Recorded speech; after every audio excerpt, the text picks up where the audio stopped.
Bom dia, povo de Deus, bom dia, região do entorno de Brasília, bom dia, a Igreja Presbiteriana do Lago Azul, bom dia, amigos e irmãos, bom dia, Brasília, bom dia, mundo. Estamos mais uma vez aqui entrando ao vivo para compartilhar da fé. Hoje o nosso tema é Desenvolvendo a Fé em Tempos de Crise. Igreja Presbiteriana Lago Azul, bom dia, sejam todos bem-vindos. A nossa escola dominical. Hoje é domingo, dia 21 de junho de 2020, são exatamente 9 horas e 30 minutos. Agradecemos a Deus pelo privilégio que nós temos de sermos a Igreja do Senhor aqui neste lugar, nessa plataforma agora. Agradecemos a Deus porque Deus nos dá essa oportunidade de poder compartilhar da fé, compartilhar do amor e aqui da plataforma. Então sejam todos bem-vindos. Hoje nós teremos a participação de um casal muito amigo, queridos, Lorelai e Ismael, que vão cantar para nós.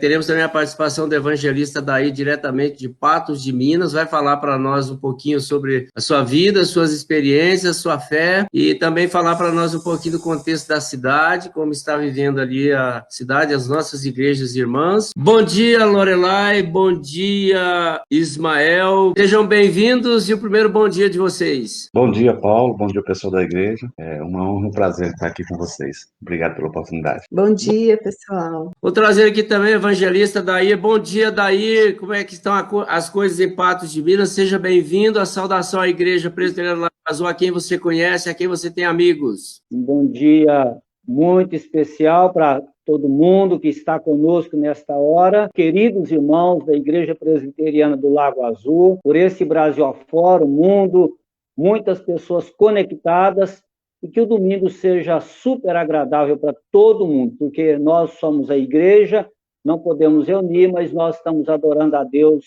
permanentemente.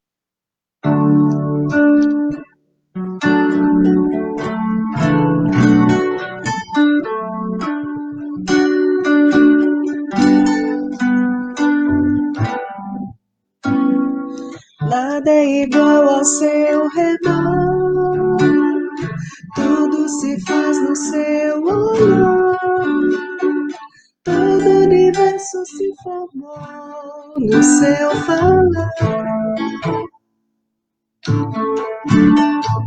Teologia pra explicar, o Big Bang pra disfarçar.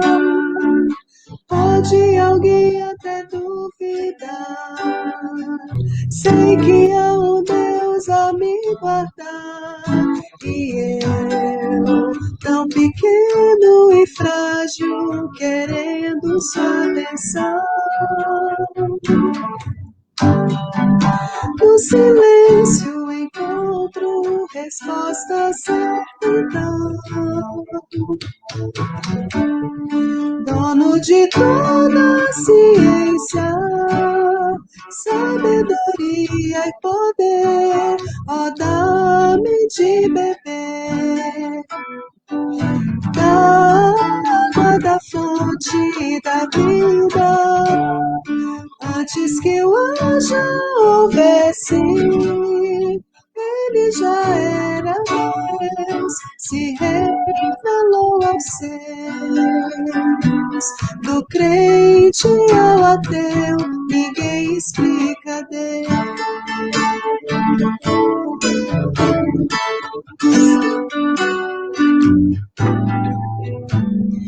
Nada é igual ao seu redor, tudo se faz no seu olhar, todo o universo se formou no seu falar. Teologia pra explicar, ou Big Bang pra disfarçar. Pode alguém até duvidar, sei que há um Deus a me guardar, e eu, tão pequeno e frágil, querendo sua atenção. No silêncio encontro resposta certa então. Dono de toda a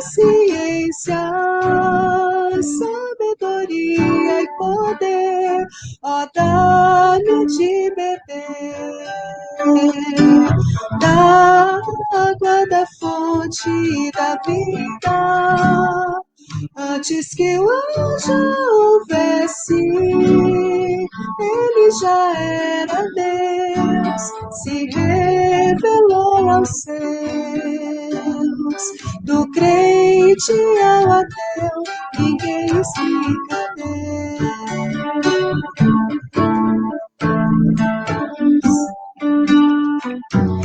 Ninguém explica Deus.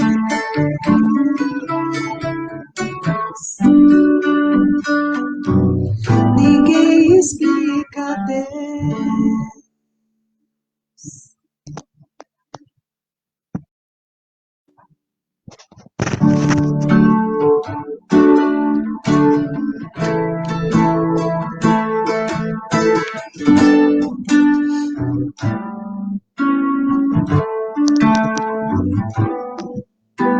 Seja engrandecido, ó Deus da minha vida, Tu és o Deus da minha salvação.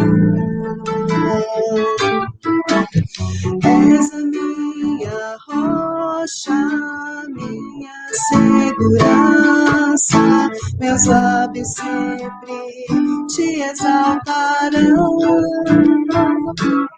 Aleluia, Te louvo, pois sei que sobre todos é Senhor. Aleluia,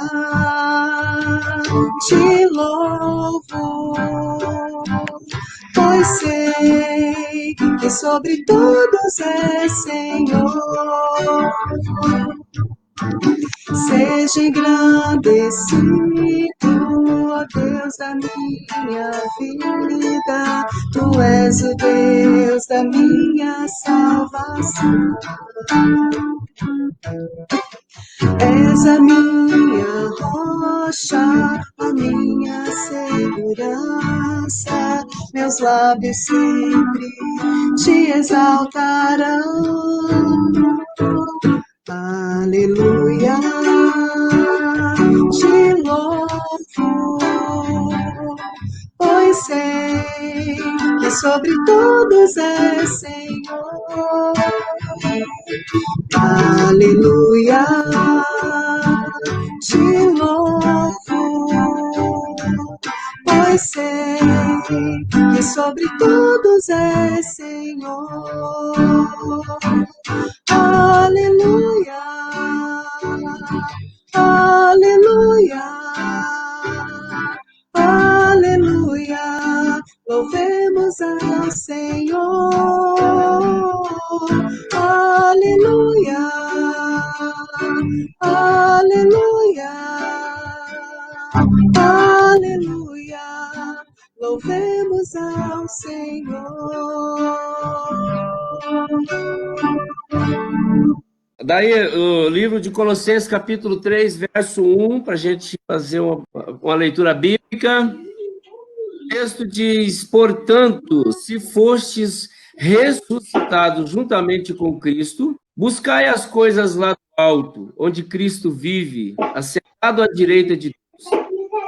Pensai nas coisas lá do alto, não nas que são aqui da terra, porque morrestes e a vossa vida está oculta juntamente com em Deus. Quando Cristo, que é a nossa vida, se manifestar, então vós também sereis manifestados com Ele em glória. Muito bem, esse texto é um texto que vai falar da nossa unidade, da nossa Cristo, da nossa união com Ele, e é um texto bonito que fala um pouquinho desse renovo, dessa alegria e do crescimento da vida cristã, da fé cristã. Se vós que fostes unidos a Ele, se vós que fostes ressuscitados com Cristo, que anda com Cristo, há três grandes verdades nesse texto que nós precisamos gravar. A primeira delas, o apóstolo Paulo diz que nós precisamos buscar as coisas lá do alto. A primeira percepção é buscar as coisas do alto, olhar para cima. A segunda coisa que ele nos orienta no texto é: nós devemos pensar nas coisas lá do alto. É claro que é um momento de tensão, um momento de ansiedade, então nada melhor do que atender esses conselhos, buscar as coisas do alto, olhar para Deus e clamar, interceder por esta terra, interceder pelas pessoas, interceder pelas famílias que choram, interceder pelas lideranças, buscando em Deus as alternativas, pensando em Deus como Senhor soberano sobre todas as coisas e agindo independente de nós. E a terceira grande coisa que nós aprendemos nesse texto: esperar é a manifestação que vem do alto, Jesus Cristo. Jesus Cristo é o Senhor da igreja, Jesus Cristo é o dono da igreja, é Ele quem vem, é Ele que vai vir em glória buscar a igreja, é Ele quem leva o seu povo, é Ele quem leva os eleitos de Deus para a eternidade, e já começam a desfrutar das delícias da glória de Deus com Cristo. Então, 3 grandes verdades: buscar as coisas lá do alto, pensar nas coisas lá do alto e esperar a manifestação das coisas que vêm do alto, Jesus Cristo que vem buscar a igreja do Senhor. Uma alegria para nós poder reconhecer esse texto, reconhecer essas verdades bíblicas. Adair, seja bem-vindo. Nós queremos aqui, nesse momento, bater um papo e conversar um pouquinho sobre a nossa fé, falar um pouquinho sobre as nossas experiências. Eu queria, em primeiro lugar, te agradecer. O Miguel tá uma beleza aí, né, Adair? Pede para dar um tempinho aí, depois a gente chama ele para conversar, porque ele acho que ele está querendo participar da live aí. O Miguel é o netinho aí, que está na casa dele, é uma criança linda, bonita, mas daqui a pouco a gente vai dar uma participação para ele, viu, Adair? Pede para ele para fazer a mesma coisa.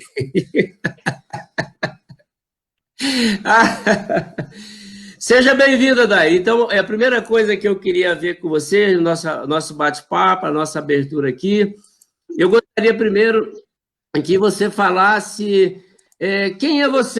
Apesar de sermos irmãos, estarmos aqui compartilhando já mais de 50 anos de vida, nós nos separamos, você saiu de casa muito cedo e não voltou mais para o convívio normal, eu também depois saí, então parece que nós não nos conhecemos tão bem, mas, de fato, a distância nos separou. Eu queria que você falasse um pouquinho primeiro da sua vida, a sua infância e a sua conversão, o seu chamado para o ministério, as suas experiências de estudo, a conclusão dos seus estudos e o início dos seus trabalhos como evangelista nessa região do Alto Paranaíba. Então, a primeira parte aqui da nossa conversa é para você falar um pouquinho de você aí, desde a infância até a sua chegada ao ministério, a sua conversão e como foi desenvolvendo a sua fé. Muito bem. Eu estou feliz, grato por essa oportunidade e esperamos que a palavra de Deus possa estar sendo, de fato, muito valiosa para nós todos. Independente dos dias em que vivemos, isso não vai fazer diferença. Nós todos somos dependentes da graça de Deus. Fico feliz em poder chegar até o Lago Azul com essa palavra, esse momento de comunhão. E na pessoa de cada irmão, cada família, deixo o meu carinho, o meu abraço e o desejo de que os irmãos estejam firmes, com boa saúde, e com muito temor e amor ao Evangelho de nosso Senhor Jesus Cristo. Todos que estão conosco, um grande abraço, que seja um domingo bom e um tempo bom. Então, quando você pede para pensar nessa história, eu posso trazer a nós alguns fatos.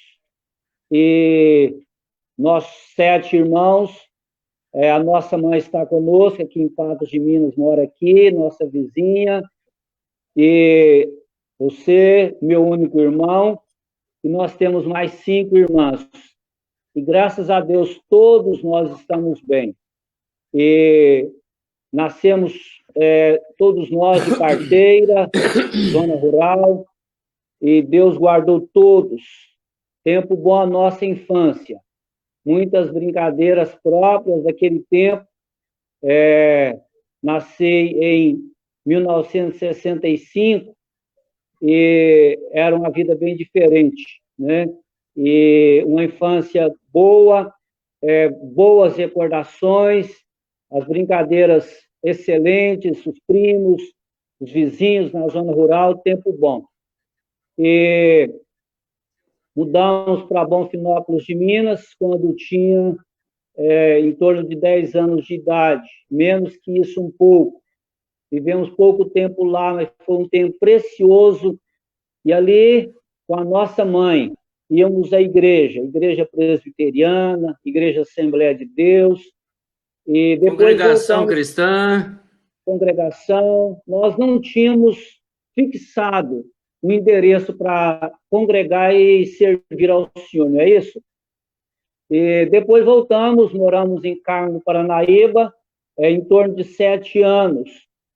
E lá sim, né, fomos à igreja presbiteriana e fomos firmando os nossos pés ali, famílias amigas nos ajudando, e foi assim que conhecemos a graça de Deus. Eu posso lembrar com muita precisão que em uma escola dominical, no estudo de trabalho missionário com o apóstolo Paulo, foi onde Deus me chamou de uma forma especial para o batismo, a pública profissão de fé, uma entrega completa ao Senhor e também já de imediato um chamado para a obra missionária. Naquele estudo eu ficava pensando, se o apóstolo Paulo foi chamado, eu também estou sentindo que estou sendo chamado. E fiquei menos que 2 anos naquela igreja ali no Carmo do Paranaíba, na igreja presbiteriana central, e já fui enviado ao Instituto Bíblico em Patrocínio em 85 para os estudos, 85, 86 e 87, participando da classe Sal da Terra. Deixa aqui o meu abraço a esses queridos irmãos, que nós temos um grupo ainda, mantemos comunhão com a maioria, e muitos estão nos campos missionários, nos campos, nas igrejas, servindo ao Senhor. E desde 85 para cá, nós temos dedicado a nossa vida ao trabalho do Senhor, a pregação da palavra do Senhor tem sido uma bênção na nossa vida.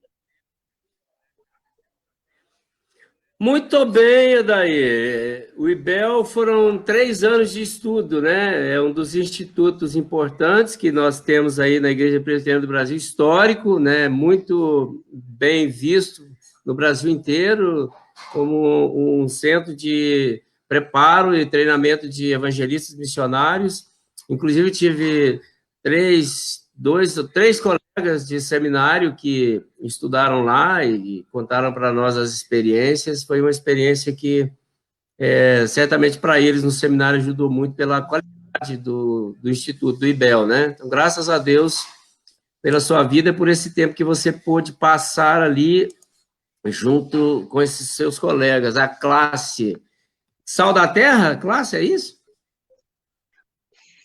Sal da Terra, esse foi o nome escolhido lá, Sal da Terra, né? E nós tivemos o privilégio, pastor, de chegar em 85, quando estava fazendo a transição dos americanos para os brasileiros. Então, nós pegamos lá um tempo bom com aqueles missionários que vieram para o Brasil jovens, já estavam idosos, e que deram a vida, né, pela obra missionária, a preparação de obreiros em Patrocínio. Então, foi um tempo precioso. E agora, 2 de junho, foi mais um aniversário do IBEL, e uma instituição muito querida da IPB, né, muito conhecida em todo o território nacional. Maravilha. Daí, segunda pergunta que eu queria te fazer quais foram, nesse período todo que você trabalhou, atuou na gestão da igreja, quais foram as suas referências, quais foram as suas personalidades que marcaram essa caminhada, que te ajudaram? Eu estava conversando com um colega aqui a semana passada, na segunda-feira, aliás, dessa semana, E ele me perguntou, me fez essa pergunta, e eu lembrei de alguns nomes importantes. É claro que eu disse para ele lá que a minha grande referência era meu pai, pela personalidade dele e tudo, mas tem algumas pessoas que a gente modela, que a gente tenta imitar, que a gente vê como personalidades importantes, que ajudam a gente na nossa caminhada. Nós tivemos vários pastores que se tornaram amigos, que se tornaram ícones na região do Alto Paranaíba, e eu citei aqui para o meu colega alguns deles, como, por exemplo, o reverendo Gessé, ao qual nós conhecemos lá na roça, que foi uma personalidade, um ícone importante do presbitério da região. Citei para ele também o reverendo Moisés, um homem que visitou e passeou e morou muito, ficou muito tempo dentro da nossa casa, discipulando, ensinando, pastoreando nossa família. E também lembrei do reverendo Juscelino, que é muito seu amigo, e eu queria te ouvir sobre essas personalidades, quais foram as referências que eles marcaram na sua vida, as experiências que eles deixaram, e se realmente eles também marcaram a sua trajetória de alguma forma. Ontem você me mandou a imagem de mais um desses ícones da região, que Deus o levou para a glória, né? Luiz Viana. Eu queria que você falasse um pouquinho sobre essas suas referências e esses seus amigos que passaram pela sua vida. Olha, pastor, isso é um fato muito importante, é um assunto, isso serve para a nossa vida cristã e para a vida de um modo geral. Nós precisamos de aproximar, nós precisamos de chegar perto de pessoas importantes. Nós não podemos distanciar de pessoas importantes que podem ser referências na nossa vida. É por isso que o autor, a carta aos Hebreus, no capítulo 11, traz lá a chamada Galeria da Fé, para lembrarmos daquelas pessoas que marcaram, que foram mais ativas na vida cristã, na história da humanidade, e influenciaram muito. Né? Você citou o reverendo Gessé Chagas, o reverendo Juscelino, o reverendo Moisés, são pessoas que foram de um valor extraordinário na vida de muitas pessoas. Muitas famílias se firmaram, foram orientadas com o testemunho e com as orientações desses queridos pastores. E esses três estão na glória. O reverendo Luiz Viana, que ontem também foi chamado à glória, é um pastor extremamente querido, médico cardiologista, que pôde, certamente, eu acho que por 3 décadas, aqui no Alto Paranaíba, também ajudar muitas pessoas. Um homem consagrado, um homem muito importante na história das nossas igrejas. Eu posso também mencionar outro falecido recente, o reverendo José João de Paula, um homem apaixonado pela obra missionária, um pastor extremamente querido no Brasil inteiro, por que não no mundo. E são pessoas que formam, são pessoas que influenciam, são pessoas que dão a direção melhor para a nossa vida. E além de pensar nesses nomes, de um modo geral, aí você que é adolescente, você que é jovem, né, nós de qualquer idade, os casais jovens, é preciso pegar boas referências, é preciso de olhar os personagens da Bíblia, é preciso de olhar os personagens que estão à nossa volta e tirar deles, buscar neles boas coisas para a nossa vida. As experiências dessas pessoas nos ajudam muito. Eu convivi muito com o pastor Juscelino, que recente o senhor chamou para a glória, fizemos muitos casamentos juntos, um homem que pôde dar uma direção muito melhor para a minha vida, referências de leitura da Bíblia, de vida de oração, de amizade, de tratar com as pessoas, de ter um relacionamento, saber lidar, saber perdoar, saber cuidar das pessoas. E o reverendo Juscelino, esses pastores, foram diferenciais na nossa vida. Muito bem. De alguma forma, você não definiu qual foi o mais importante, né? Mas eu acredito que o Juscelino marcou muito a sua caminhada, né? Tá bom, se for falar desses todos, eu destacaria o reverendo Juscelino e o reverendo Moisés. Eu estava um dia no meu local de trabalho, em 1984, sem muita perspectiva da vida, e o reverendo Moisés chegou até a mim perguntando: você não quer ir para o IBEL o ano que vem estudar? Eu falei assim: o meu sonho, a minha grande vontade no momento é fazer isso, mas eu não tenho a mínima condição financeira. Ele só disse assim: não, se você quer, o restante eu vou arrumar para você. E, de repente, tudo estava certo. Matriculado, em março de 85, mudei para Patrocínio, pouquíssimas experiências, mas ali, através do reverendo Moisés, o conselho da Igreja Presbiteriana do Carmo, tudo se encaminhou. E foram, assim, momentos preciosos. E o reverendo Juscelino, né, ficamos aqui 10 anos, 15 anos quase, pertinho, dia a dia. Pescamos juntos, fizemos piquenique juntos, passeamos juntos, viajamos juntos, pude ver o acompanhamento das suas enfermidades, os milagres de Deus na sua vida, o seu jeito extraordinário de lidar com a igreja, com o conselho, com as pessoas, criancinhas, jovens, idosos, adolescentes, um homem extraordinário. Então, o Juscelino, o pastor Juscelino e o pastor Moisés certamente foram as minhas grandes referências até hoje, mas muitos pastores, uma bênção na nossa vida. Amém. Eu me lembro de uma experiência, não tem muito tempo, com o reverendo Juscelino, onde eu fui ao gabinete dele para buscar um aconselhamento em Patos de Minas, e era um momento importante, tomaram uma decisão importante na minha vida, ministério. E sentado com ele, conversando com aquela voz serena, calma, aquele jeito tranquilo dele de se expressar, aquilo já passava tranquilidade para a gente, abrir o coração e realmente conversar com ele. E naquele momento eu abri o coração com ele, conversei tudo aquilo que eu queria e precisava conversar com ele, e ele ouvindo, muito sereno, e ele falou algo para mim que marcou muito a minha vida, e principalmente naquele momento ali da decisão que eu tinha que tomar.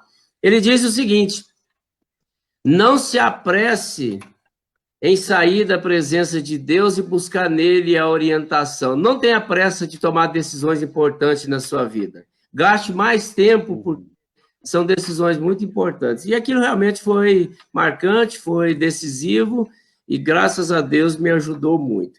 Muito bem.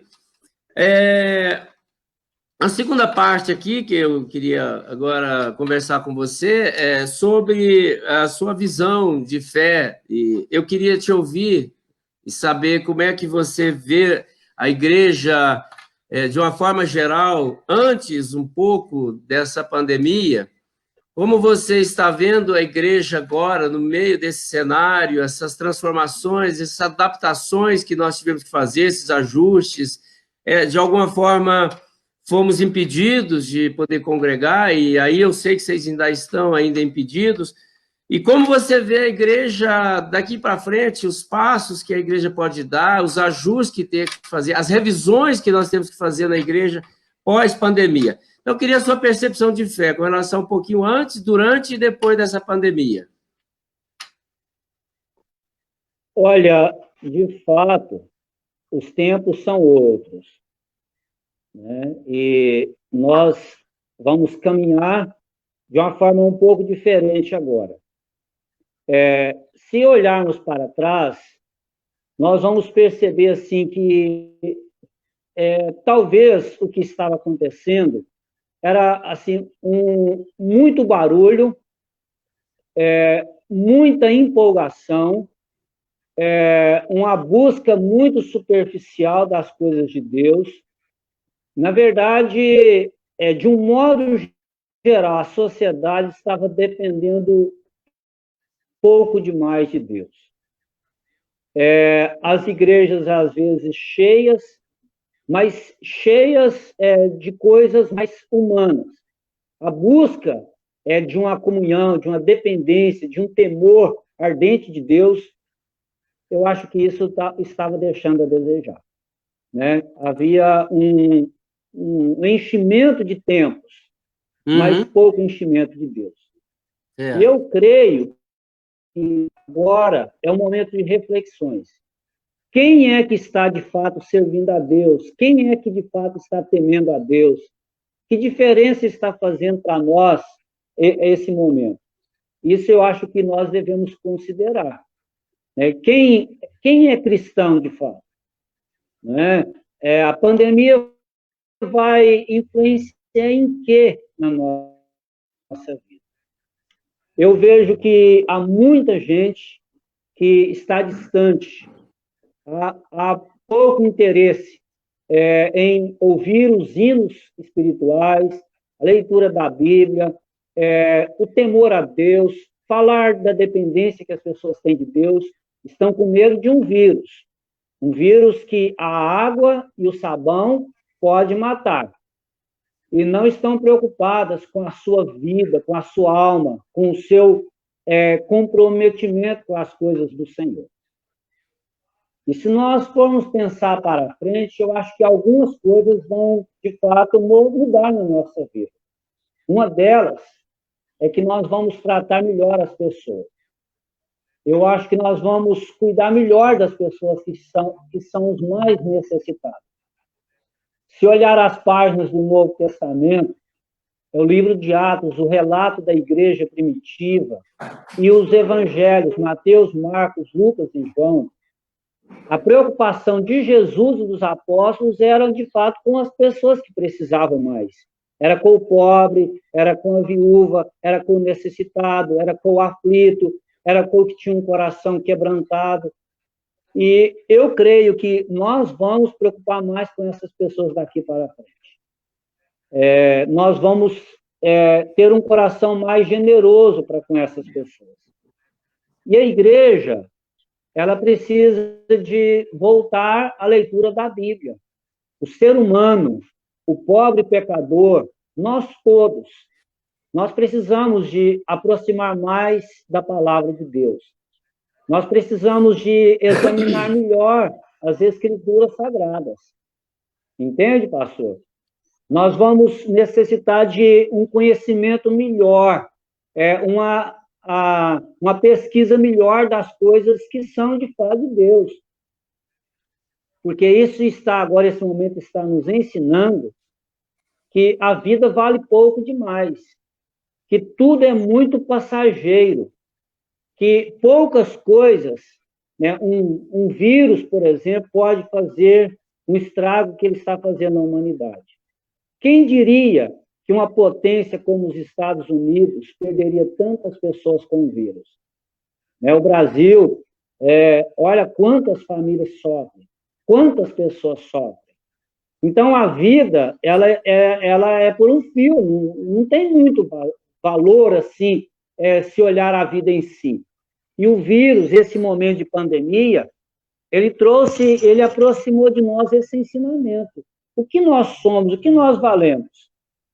Então, nós precisamos de examinar a Bíblia, nós precisamos de examinar as Escrituras, nós precisamos de abrir o nosso coração para os ensinamentos, a boa pesquisa da Bíblia, alimentar a nossa vida, porque é muito passageiro todas as coisas.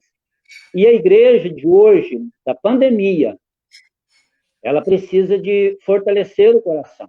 As famílias precisam de muita união, muito quebrantamento, muita dependência dessas coisas que são de Deus para passar por esse tempo, permanecer firme depois desse tempo e despertar para um tempo que vai ser diferente, né? E de muita dependência, de muito aprendizado da palavra de Deus.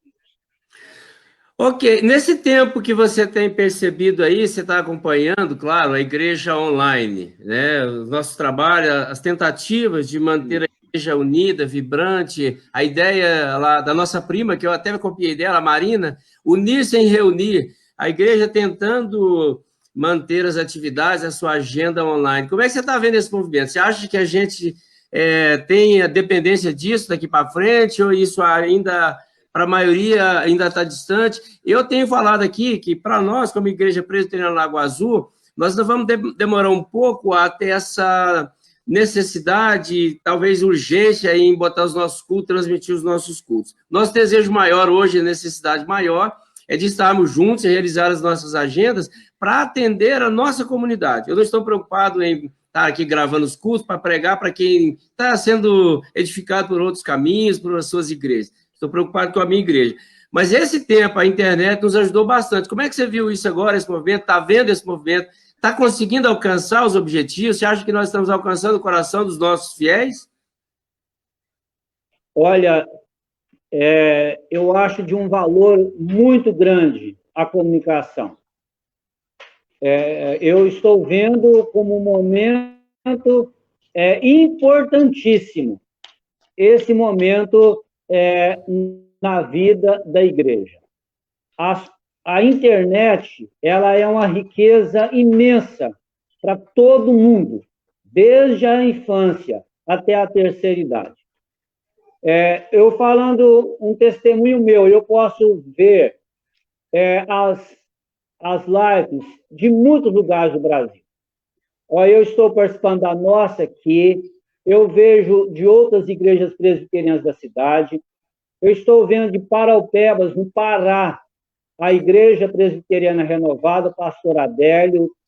Eu estou a 8ª Igreja Presbiteriana de Uberlândia, onde também já trabalhei. Estou todos os dias conectados lá. A 8ª Igreja Presbiteriana de Belo Horizonte, Brasília, a Igreja Presbiteriana Central de Uberlândia, a Vila Constantino, em Patrocínio, Minas Gerais. Então, eu acho que muita gente está fazendo assim, diversificando, tomando muitas informações e aquecendo a alma, o coração Amém. com a palavra de Deus. E daqui para frente, a internet, pastor... Você não citou a Igreja Presbiteriana do Lago Azul aí. Foi uma falha aqui, né? Eu estou citando tantas igrejas, mas o Lago Azul, a Igreja Presbiteriana do Lago Azul está no coração permanente. Né? Amém. Aquela igreja que você não lembra dela, porque você não esquece, como você lembrar, você não esquece, né? Tá bom, ficou verdade. Bom. Você consertou bem. Corrigi por aqui, né? São irmãos queridos, eu quero ainda esse ano, se Deus permitir, eu quero ir aí. Amém. Então, daqui para frente, né, se a igreja reúne terça, quinta e domingo, os outros dias podem transmitir, fazer atividades via internet, o que é uma bênção, porque dentro de casa, reúne quantas pessoas quiser, né, quantos estiverem dispostos naquele dia, naquele momento. E, então, a internet, olha a preciosidade. Quanto muitas pessoas, às vezes, criticavam, né, ficar com o aparelho na mão o dia inteiro, olha a importância dele. Então, Deus está usando, né, os aparelhos de celular, os computadores, essas informações todas, porque assim nós ficamos próximos. Nós não reunimos, mas estamos reunidos. Estamos unidos. Porque aproximamos com essas comunicações. É uma bênção de Deus, usar tudo isso para as escolas, as igrejas, as famílias, grupos de amigos. Então, é uma coisa muito preciosa.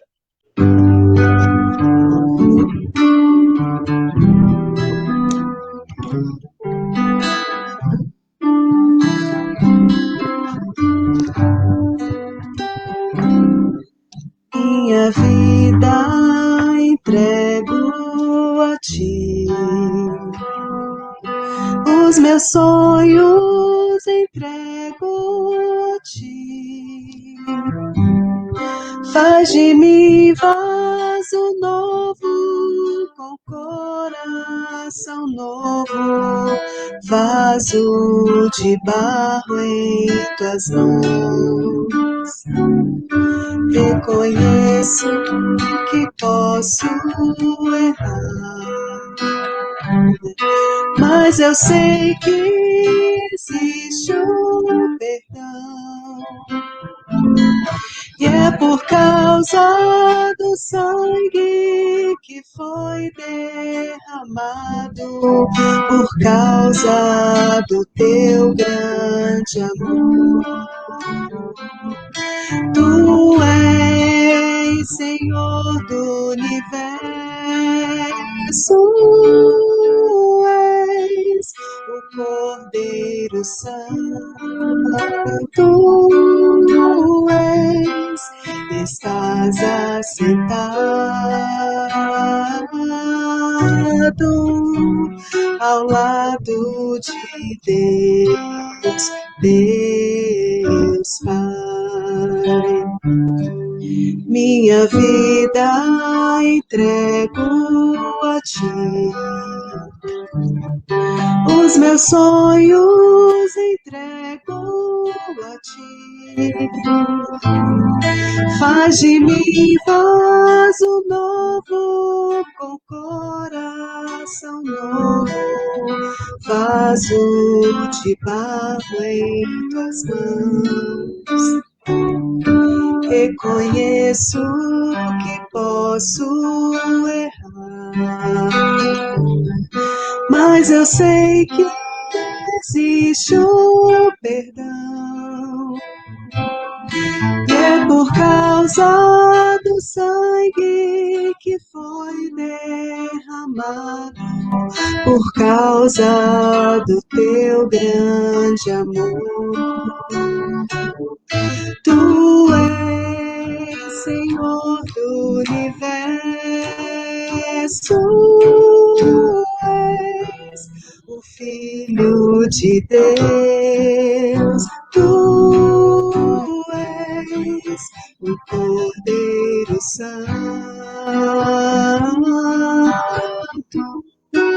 que morreu numa cruz.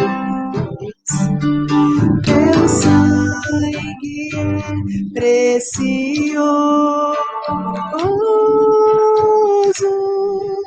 venceste a morte,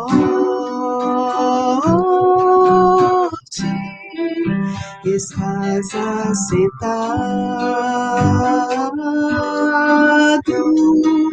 ao lado de Deus, Deus Pai.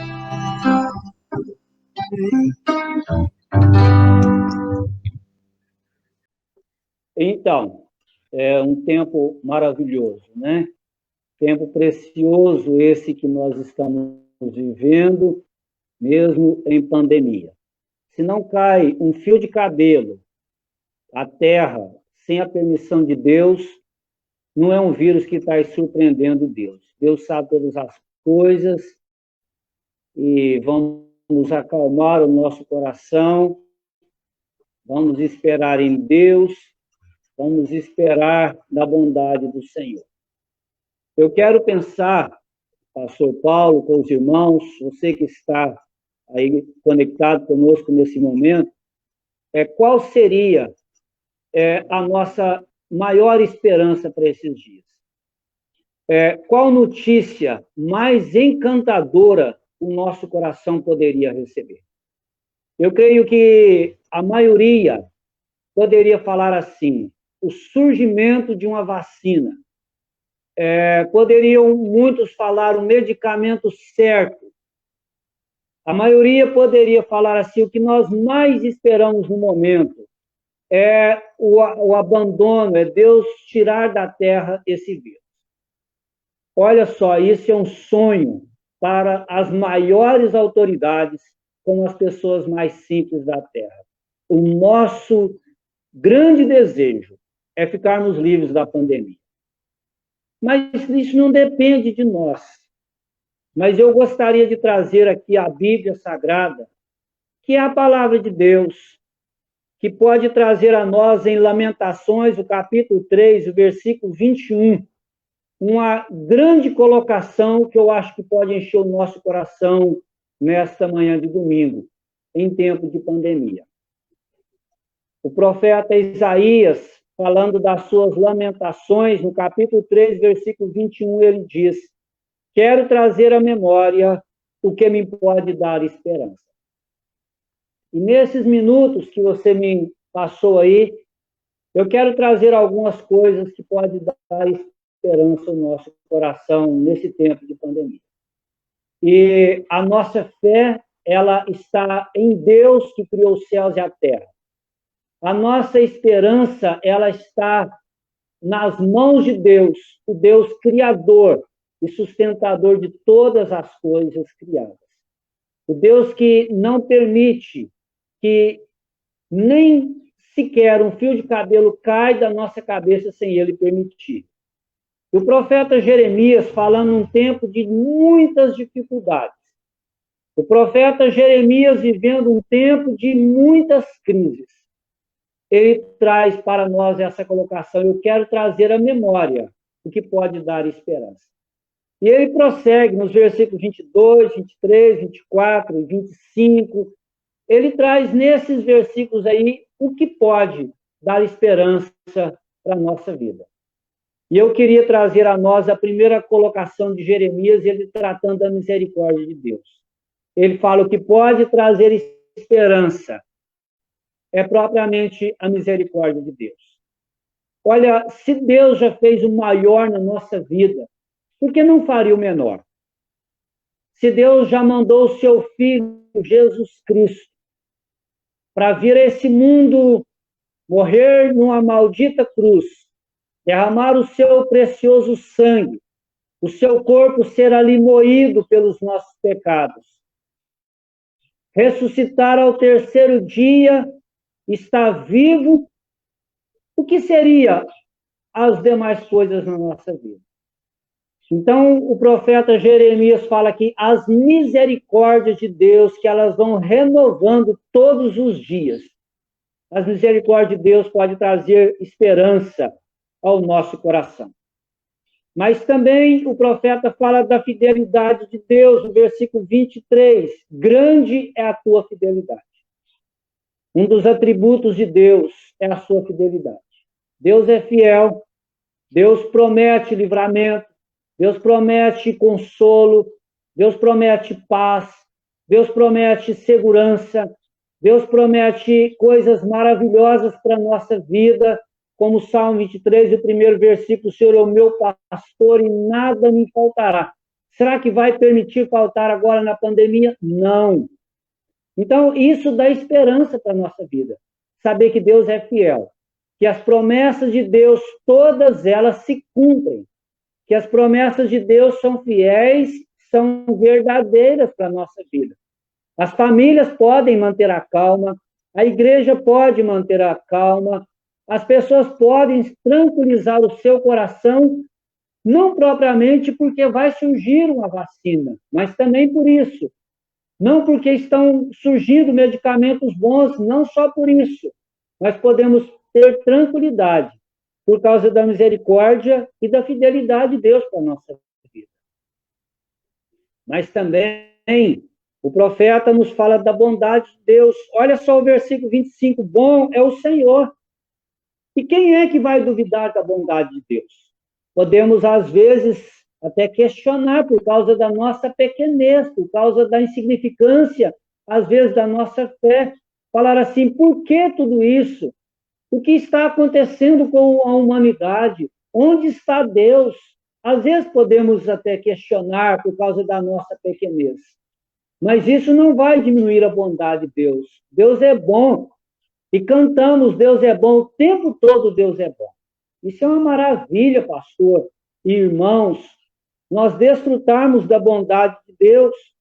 E o versículo 24 diz: espera no Senhor, portanto esperarei nele. Então isso é o que dá esperança para a nossa vida. E é exatamente o que o profeta Jeremias traz nas suas lamentações, nessa parte que lemos. Quero trazer a memória, quero renovar o coração de vocês o que dá esperança. E ele fala da misericórdia, ele fala da fidelidade, ele fala da bondade, e ele nos desafia a esperar no Senhor. E eu creio que é isso, pastor, que nós queremos deixar com o coração de cada pessoa que está conectada agora, seja perto de nós, longe de nós, no Lago Azul, onde quer que cada um esteja agora, essa convicção de que vai surgir um tratamento, vai surgir uma vacina, mas muito além disso, o que enche de esperança é saber que Deus é bom, misericordioso, podemos esperar, podemos confiar, podemos ter certeza que Ele está conosco permanentemente na nossa vida. Que Deus nos abençoe. Tudo coopera para o bem, e às vezes não vemos como pode ser. Surpresas que a vida reserva a nós não irão surpreender a Deus. Nosso Pai sabe o que é melhor, mas seu caminho não é o meu. E se a tristeza chegar e ninguém se importar, que eu possa então me lembrar. Deus é tão sábio para enganar-se. Deus é tão bom, não falhará. E quando eu não entender, quando eu não ver, nem sua mão receber, confiarei.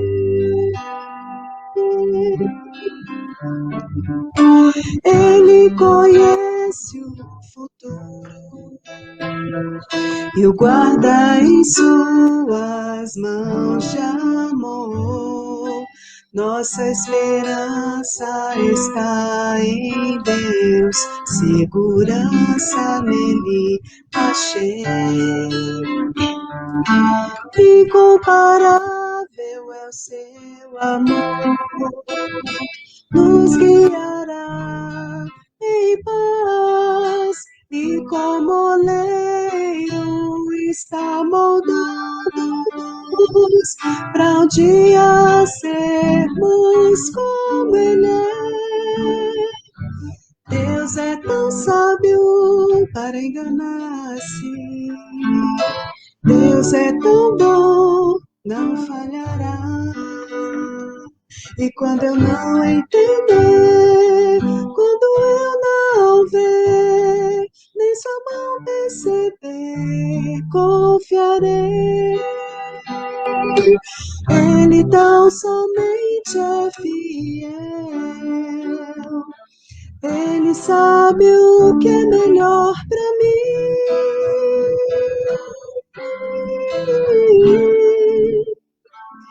E quando eu não entender, quando eu não ver, nem sua mão perceber, confiarei,